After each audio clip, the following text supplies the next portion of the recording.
Let's get ready to 40 guys.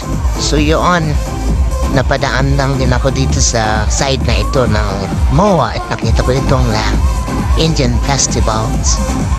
Kinanap dito noon, and then natuwa ako kasi something sort of festivity nila. Colors.